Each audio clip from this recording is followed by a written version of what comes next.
Passer d'une voie passive, une foi passive, à une foi active. Je croyais en Dieu et en son Fils. Mais je ne vivais pas une vie de chrétien. Je n'en ressentais pas non plus le besoin. Mais qu'est-ce qui a changé? Cela a toujours été logique à mes yeux qu'il y avait un Dieu puissant derrière tout, même si je n'avais pas reçu une éducation chrétienne.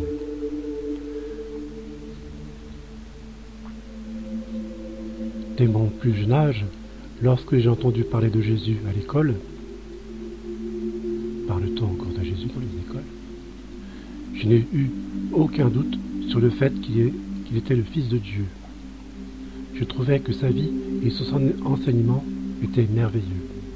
Il était doux et compatissant, mais ne craignait pas d'affronter les autres quand il le fallait. Mais j'avais le sentiment que vivre comme lui était impossible. Je croyais donc en Dieu et en son Fils, mais je ne vivais pas une vie de chrétien, et je ne ressentais pas le besoin non plus. Non plus, la vie était plutôt bonne et agréable dans l'ensemble. Cependant, alors que la vie suivait son cours, je me suis de plus en plus lassé de cette vie. C'était comme si la plupart des hommes n'avaient pour seul souci que celui de paraître bien aux yeux des autres. Un bon travail, un bon salaire, les concerts, les voyages, les voitures, les chalets à la montagne, la maison, etc. Tout le monde avait des enfants intelligents, et les petits-enfants étaient tous des génies. La plupart des conversations tournaient autour de ces choses. Il était rare que l'on s'intéresse à des sujets plus sérieux dans la vie. Dans le reste du monde, c'était la guerre, la détresse et la misère. Il y a tellement de personnes qui vivent ainsi, tandis que les autres, une minorité, se vautrent dans leur richesse. Les politiques menées au niveau local, national et international sont en grande partie composées de promesses non tenues et de conflits qui parfois ressemblent à des tragicomédies.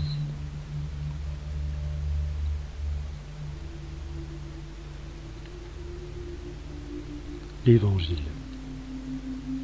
Le mot évangile est dérivé d'une traduction du mot évangelion, qui vient de l'ancien grec et qui signifie bonne nouvelle. Dans la littérature ancienne, cela pouvait signifier la nouvelle d'une victoire ou l'annonce de la naissance ou l'accession au trône d'un nouveau roi. Le message de victoire que Jésus a apporté annonce que les hommes peuvent, par la force du Saint-Esprit, vaincre le péché par lequel Satan a infecté l'humanité au moment de la chute originelle.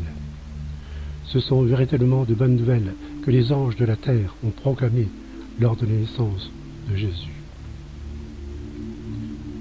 Qu'est-ce que l'Évangile m'a apporté? L'Évangile m'a apporté et m'apporte tout, vraiment tout. La vie peut être comparée à un puzzle.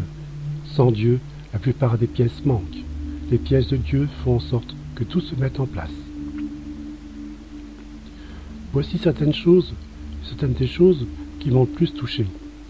Je pensais que la vie de chrétien était monotone et ennuyante. Je me suis parfaitement trompé. Je n'ai jamais autant participé à des choses intéressantes et pleines de sens depuis que je vis cette vie. Toutes les choses terribles qui se passent dans ce monde, toute la souffrance, la détresse, prendront fin un jour. C'est un grand réconfort. Sans l'amour, tout est vain. Tout est en vain. Pas la compréhension humaine de l'amour que l'on chante dans les chansons, mais le vrai amour de Dieu. Son amour est solide et reste intact face aux changements politiques et contemporains. Pardon. Rechercher cet amour est vraiment important. Un mariage construit sur la parole de Dieu est un mariage construit sur le roc. Le même objectif et le même entendement. Nous conservons une bonne relation et nous pouvons toujours parler de la parole de Dieu. Ce que les hommes aiment certainement le plus faire, c'est médire et juger les autres. Apprendre à se délier de ce hobby social revient à se libérer d'une des armes les plus dévastatrices de Satan, Ce fut étrange pour moi d'apprendre que les sentiments et les raisonnements humains étaient imparfaits et pas fiables du tout.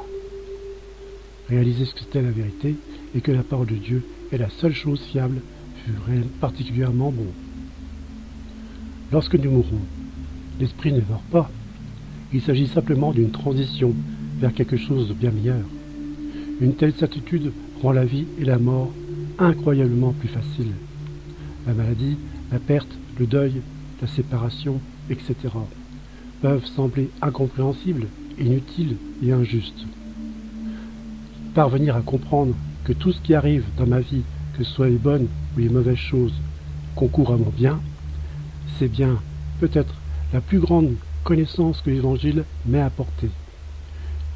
Si je crois vraiment cela, je ne vivrai pas de beaux jours, je ne vivrai que de beaux jours.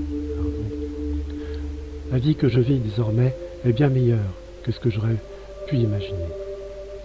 Aussi surprenant que cela puisse paraître, cela va de mieux en mieux chaque jour qui passe.